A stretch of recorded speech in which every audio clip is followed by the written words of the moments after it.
why I believed, and I still do believe, that the likelihood is that this was an Israeli bombing campaign wasn't only because of the singular verifiable video, the phone video from the balcony that had all of the markings of an airstrike, the fact that the Israeli Air Force was enacting a bombing campaign in the region at the time, according to the Al Jazeera live streaming footage that everyone is using but doesn't understand, the fact that the digital media person for the IDF immediately came out and said that this was actually an airstrike that hit a Hamas target, and that he was sad that there were, casualties at the end of the day, but this was a Hamas target, and celebrated it.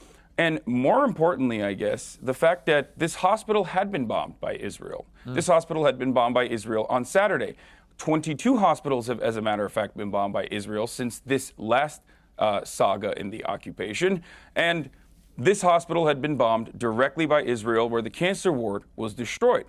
Israel has been bombing all of these hospitals. Israel has been calling all of these hospitals to evacuate over and over and over again. The medical professionals at the hospital had been called by the Israeli government the day prior, and everyone on the ground assumes that this is an Israeli airstrike. They are the ones who experienced the situation. Listen, so when you have every single, can I just finish this? If you watch the BBC account of all this last night, by their Verify unit, which was specifically set up by the BBC to be completely dispassionate in these investigations, and they reached a pretty clear conclusion based on circumstantial evidence, I'll make that clear, that this would not have been an Israeli airstrike, including, for example, the size of the crater, which bears no relation to the size of craters normally left by Israeli air. So, look, my point is, neither of us know for sure.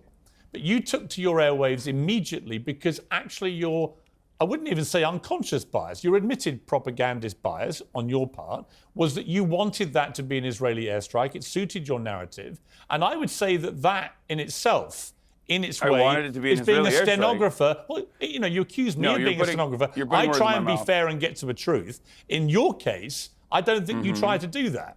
I think you appeal to your audience, appeal to your base, and you don't really care whether the facts are there or not.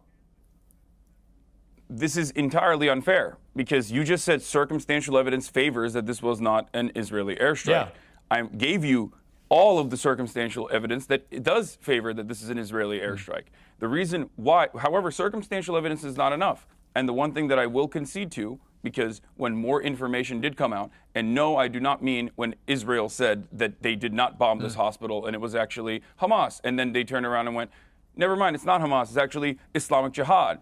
And then they said, we have more evidence coming out in a couple hours. And then the evidence came out, and it turns out it sounded like the phone conversations that they were able to intercept, supposedly, sounded like, by experts at the very least, to be completely false and completely made up. Yeah, but Hassan, I don't think, syntax in all honesty, I don't think, even as you're saying all this, I think you're a smart guy. Piers, let me finish. I think you've looked at all of this, and I think in your heart, you know this was probably not an Israeli airstrike. And I'm just curious why you would, instead of admitting that as facts change, your opinion change. That is not what I'm saying. That is not what I'm saying at all. I don't understand why you would double and treble down when the evidence is pointing the other way. You're asking me to be on your show. Do you want to talk? Yes. If you're asking me to be on your show, and I want to be on the show, thank you so much for having me on your show.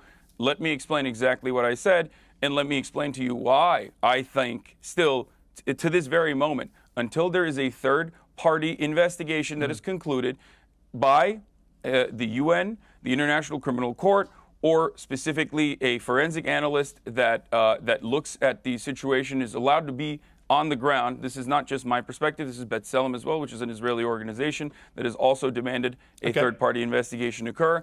I am not going to conclusively say that this was not Israel's fault. I don't expect you to. Because I just gave you, and not because I'm a propagandist.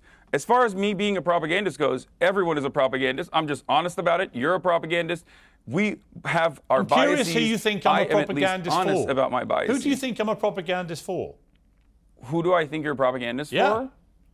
Whichever every media person is doing propaganda. But who for? I've got to be doing it for somebody. You think it's a bad word? I don't. That's just the difference. This is a semantics I think it's actually quite a serious charge. Hassan, I think it's a serious charge to level, not at a podcaster,